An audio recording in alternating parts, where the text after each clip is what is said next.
A sede social da Associação Paulista de Magistrados, APAMAGES, ficou pequena para receber a quantidade de pessoas que estiveram presentes à homenagem ao presidente do Supremo Tribunal Federal, ministro Henrique Ricardo Lewandowski, na noite do último sábado.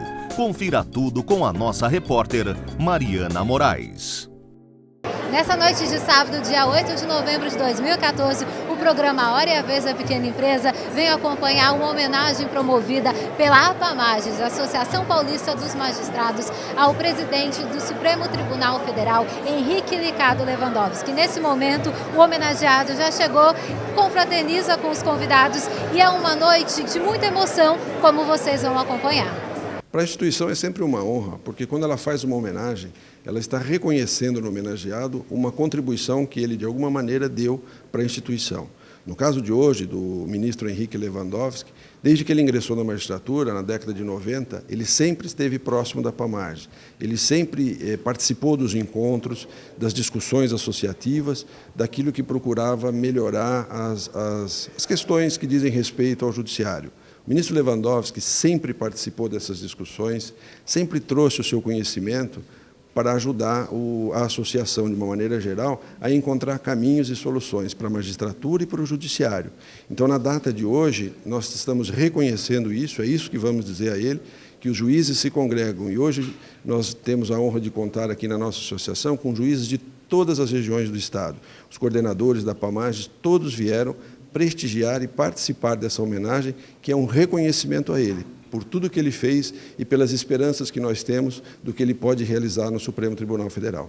Trabalhei muito tempo no Tribunal de Alçada Criminal, no Tribunal de Justiça, sou associado aqui de longa data, meus filhos frequentam aqui a associação, fui diretor várias vezes, portanto, eu me sinto plenamente em casa e essa homenagem toca profundamente o meu coração. Na verdade, mais do que uma homenagem à minha pessoa, esta homenagem celebra a união da magistratura, sobretudo dos magistrados paulistas.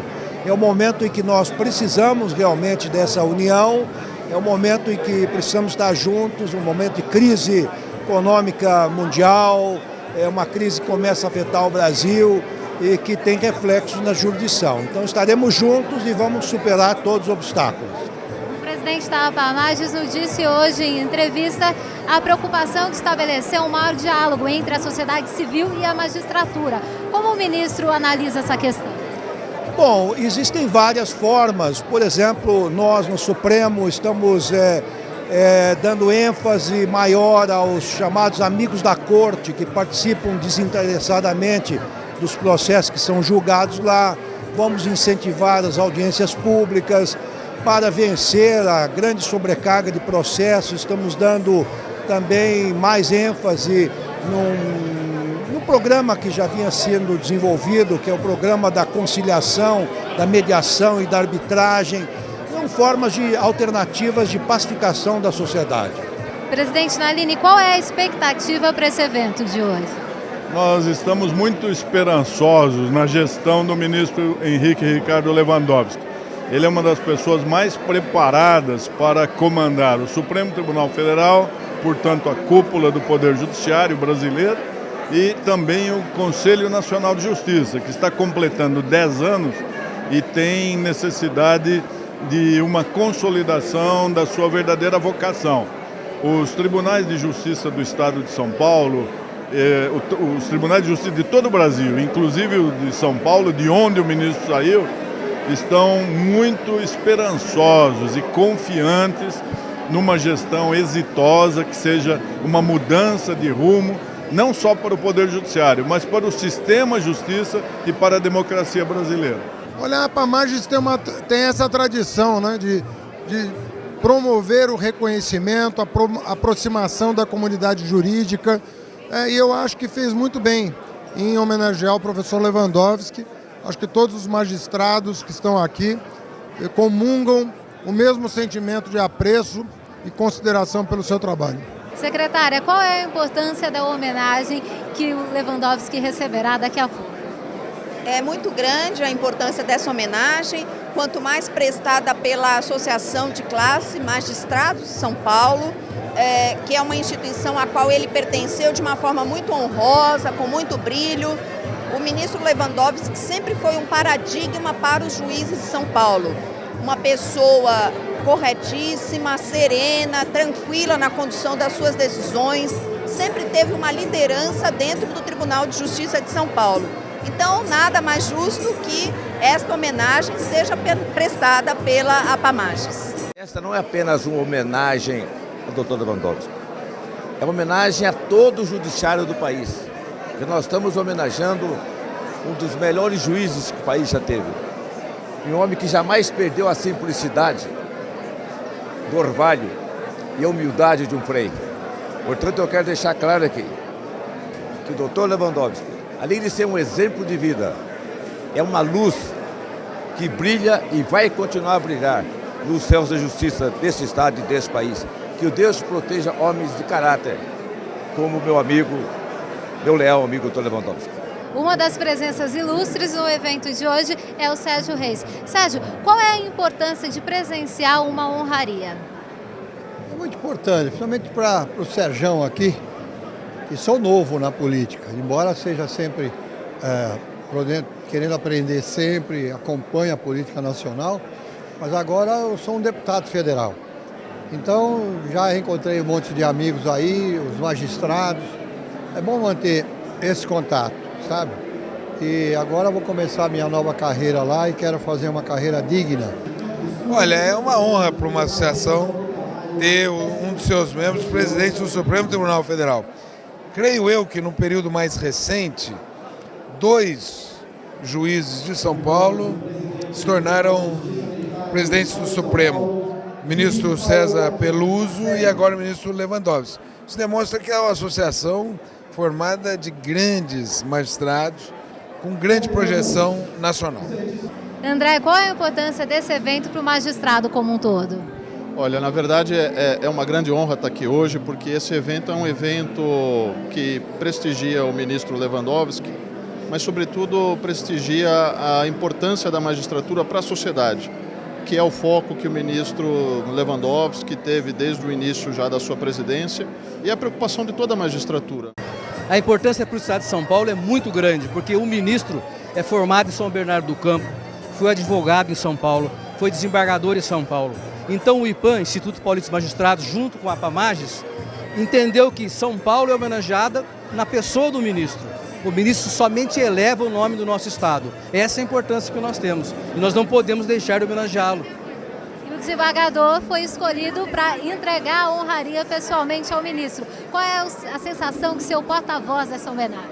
Eu sou o porta-voz em nome do IPAM, exercendo a presidência do IPAM. E em conversa, não, o presidente entrega. É muito importante, porque na verdade as relações se aproximam, é uma aproximação da magistratura de São Paulo com o Supremo Tribunal Federal, isso é muito importante. E temos que considerar a personalidade pessoal do ministro, uma pessoa de fácil acesso, uma pessoa, um cavalheiro, se encarna na sua própria pessoa, então tudo isso é muito importante e gratificante para nós.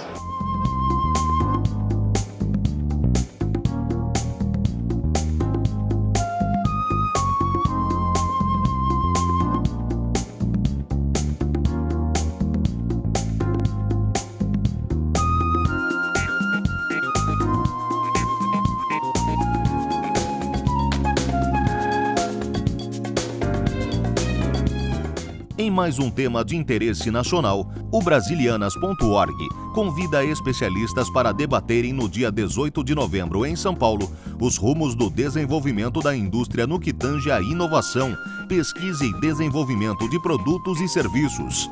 Quem fala mais para nós a respeito é o jornalista Luiz Nassif.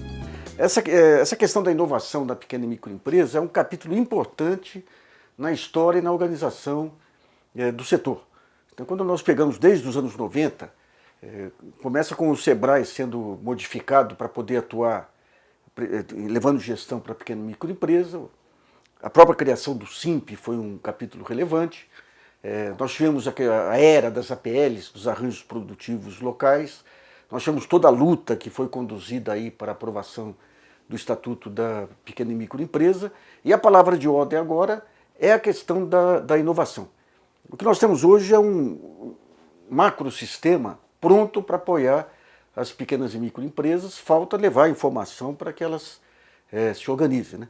Esse sistema passa pela possibilidade, através dos sistemas aí das fundações de amparo à pesquisa, CNPq e da própria FINEP aí de apoio financeiro, até experiências muito interessantes que surgiram a partir daquele movimento empresarial pela inovação, de a partir de grandes empresas você poder estabelecer a capacitação de pequenos fornecedores.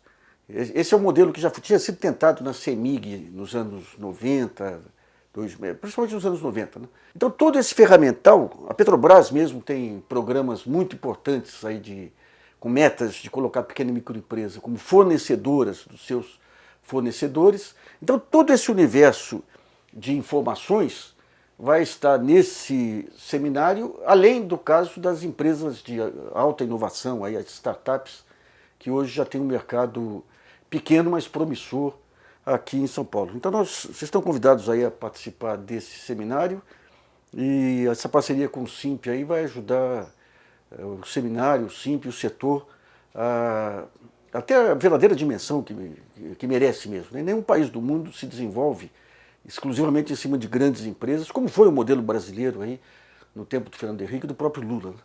O modelo tem que ser no adensamento da cadeia produtiva e no fortalecimento da pequena e microempresa.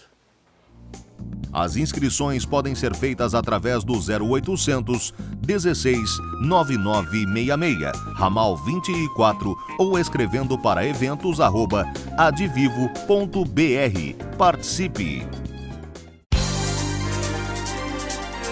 Você está assistindo o programa A Hora e a Vez da Pequena Empresa.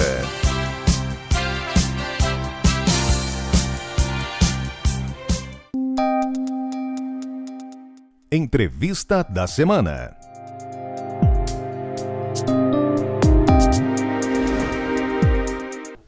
O nosso convidado de hoje é o Dr. Fabrício Dourado Soler. Ele é mestre em Direito Ambiental. É um prazer tê-lo conosco. Prazer é todo meu, Curi. Muito obrigado.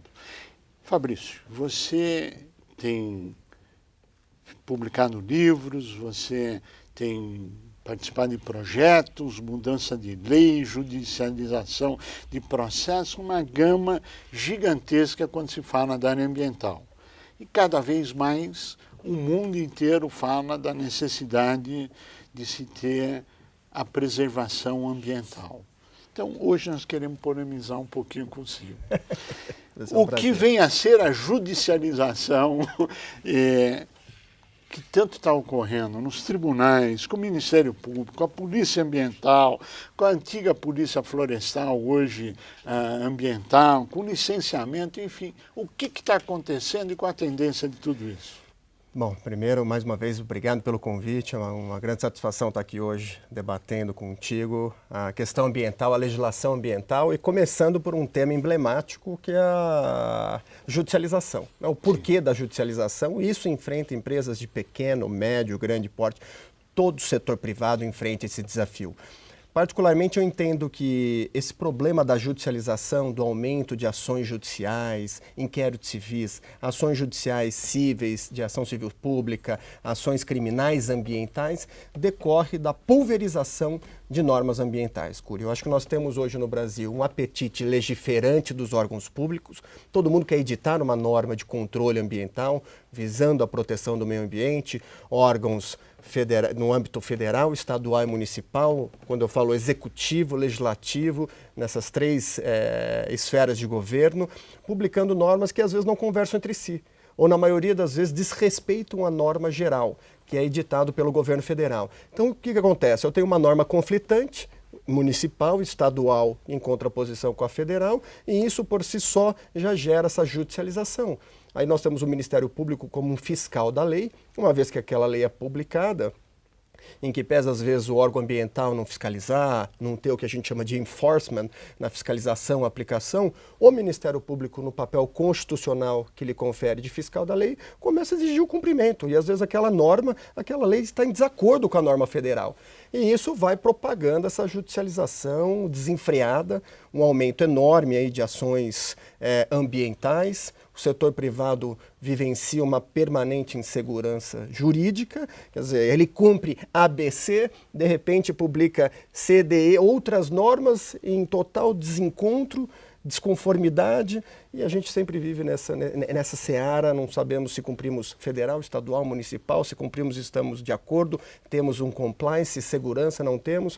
Então eu acredito que essa judicialização, até porque o que nós estamos tratando é de uma competência constitucional, então a Constituição permite isso. Ou seja, existe um rol de boas intenções, mas que no mundo real acaba trazendo sérios problemas para os setores produtivos, para a geração de emprego, para a segurança jurídica e assim por diante. Me contaram uma história recentemente de que num loteamento tinha umas capivaras e essa capivara tem aquele carrapato que transmite a febre maculada, mas que a legislação ambiental proibia de tirar a capivara de lá, mas a febre maculada que pode matar o ser humano pode continuar. É mais ou menos isso que você está dizendo que a legislação está fazendo ou eu entendi errado? Não, você conseguiu resumir perfeitamente essa insegurança, quer dizer, o apetite, a vontade de querer regular faz com que seja extrapolada, né, essa vontade em normas que nem sempre refletem a realidade. E aí você tem essa multiplicidade de órgãos, como você muito bem colocou, Ministério Público, seja federal, estadual, você tem a Polícia Ambiental, você tem os órgãos ambientais, você tem desde o federal o IBAMA, estadual e os municipais, você tem os tribunais de contas hoje atuando no controle das entidades públicas, dos municípios, no atendimento à legislação. Então você tem a sociedade civil cada vez mais crítica, então você tem essa gama enorme e você se depara com esse tipo de contrassenso, uma norma que você não pode fazer um controle, né, populacional de uma praga que compromete a sadia qualidade de vida em razão da proteção do meio ambiente. É delicado. Ou seja, mais uma vez a sabedoria popular que o cachorro que tem muitos donos morre de fome. Exato. É mais ou menos isso que nós estamos vivendo agora. Bem, vamos falar um pouquinho de resíduo sólido. O que mudou recentemente? Qual a tendência? Como é que isso impacta? Qual o encaminhamento disso? Vamos lá. Resíduos sólidos talvez seja uma agenda importante no Brasil, porque em 2010 nós tivemos uma lei aprovada, que é a Política Nacional de Resíduos Sólidos, aclarando alguns conceitos, Cury. Na verdade, a gente já tinha algumas normas esparsas, resoluções do CONAMA, leis estaduais, decreto, mas não havia uma norma federal que direcionasse o que é resíduo sólido, o que é rejeito, responsabilidade compartilhada. Então isso tudo veio a partir de 2010. Qual um dos principais pontos? O inicial, a eliminação dos lixões. Então essa lei deu um prazo de 4 anos para que foi aprovada em 2010, que em 2014 eliminassem os lixões em todo o território nacional. Não que os lixões fossem permitidos anteriormente, nunca foi permitido a forma de destinação, disposição em lixão. Lixão é aquela vala, buraco com catação, é um horror, né? O que a lei prevê é que nós vamos ter apenas aterros sanitários, que não deixa de ser um aterramento do lixo, do resíduo, mas com uma forma controlada, com controle no entorno, sem gente catando, com balança, com peso. Assim, é uma obra de engenharia. Ou seja, em última análise, nós estamos falando em ônus ou em bônus? Porque para ter o lixão, de uma forma estruturada, nós estamos falando de custo. De um lado você tem um ônus financeiro, do outro lado você tem um bônus ambiental, é isso? Exato. Eu, particularmente, para uma gestão responsável, sob a perspectiva, vou falar do município, da entidade municipal e do setor privado. Sobre a entidade municipal, uma gestão responsável passa pelo enfrentamento da taxa do lixo. Eu entendo. Infelizmente, a gente fala mais de uma taxa, né, no país dos impostos, mais uma carga fiscal, mas infelizmente você teria que trabalhar com esse conceito da taxa do lixo e tratar de forma diferenciada. Quem separa o lixo seco e úmido, tarifa mínima, taxa mínima. Quem não segrega, tarifa máxima. Para o setor privado, também enfrenta agora um desafio de ônus associado à logística reversa e ao plano de gerenciamento de resíduos sólidos, que a empresa tem que elaborar para fazer um manejo correto do resíduo gerado na sua empresa, na entidade da empresa, o que ela gera, resíduo de escritório, resíduo da construção civil, resíduo da mercearia, resíduo de todas as atividades produtivas estão sujeitos a um plano de gerenciamento. E isso naturalmente tem um custo, para elaborar esse documento, pode ser feito internamente, dentro dos departamentos de meio ambiente. Tem o custo da operação. Né? E tem o custo de fiscalizar essa operação, para assegurar que o seu lixo é destinado de forma adequada, que o seu rejeito da sua indústria não vai parar num lixão. Sim. Agora, quando se fala em logística reversa, nós estamos falando, em outras palavras, de mecanismos que vários países usam para evitar a importação do produto. Você manda o produto, você tem que trazer de volta a embalagem. Nós estamos chegando nesse ponto aqui no território nacional ou ainda não? Nós estamos no caminho. Eu acho que o conceito da logística, que é exatamente como você ponderou, que é viabilizar o retorno do produto pós o uso, então da embalagem, o pneu, o eletroeletrônico, a lâmpada, viabilizar o retorno desse produto pós-consumo, que é o que a gente chama o resíduo, para que ele tenha uma destinação, seja reciclado, reaproveitado e etc. Só que essa é uma regra aplicada a fabricantes, importadores, distribuidores e comerciantes. Agora, quando a gente pensa em entidade que representa a indústria, está muito claro. Não é? Agora, quem que representa os importadores em território nacional? Também está muito claro. É porque tem muita gente que não quer olhar, mas está muito claro.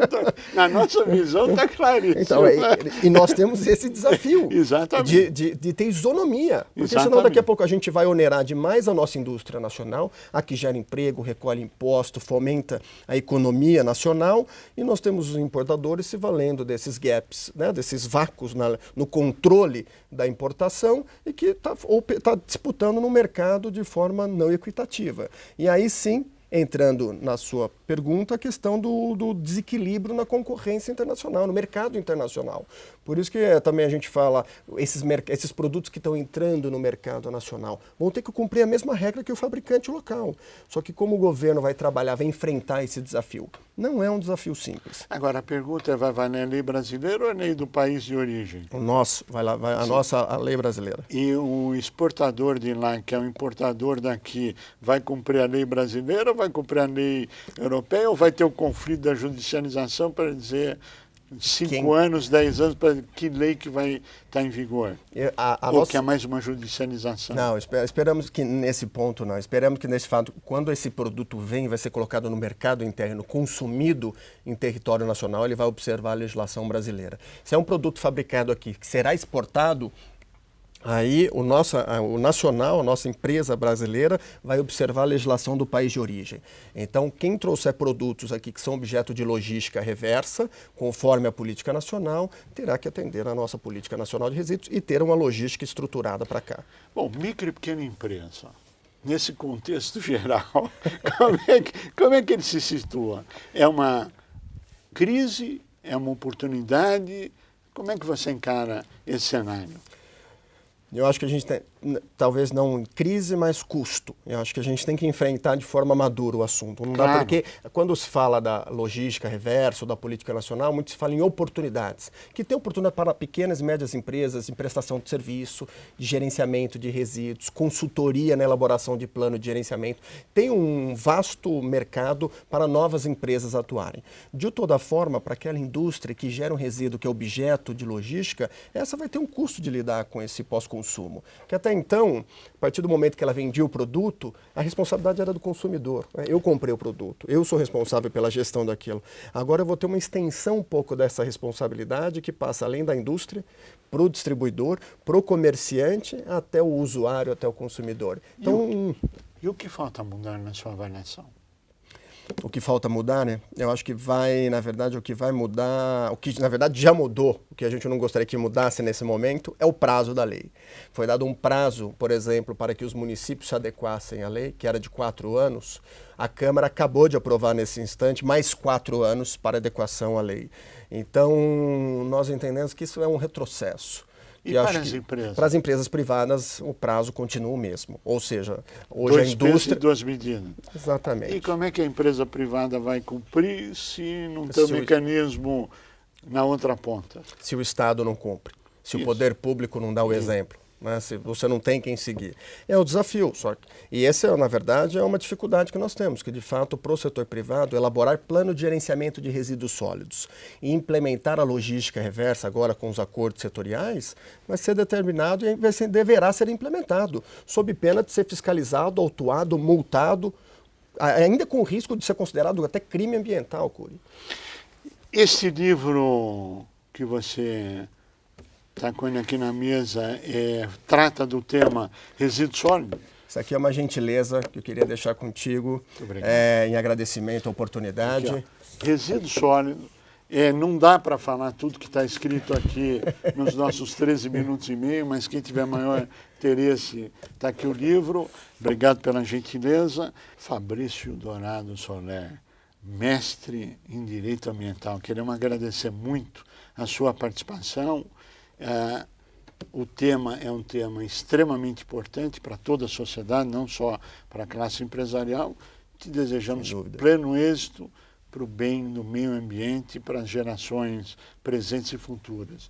E a você que esteve conosco, nosso mais profundo agradecimento, com a certeza que estaremos juntos na semana que vem. Até lá!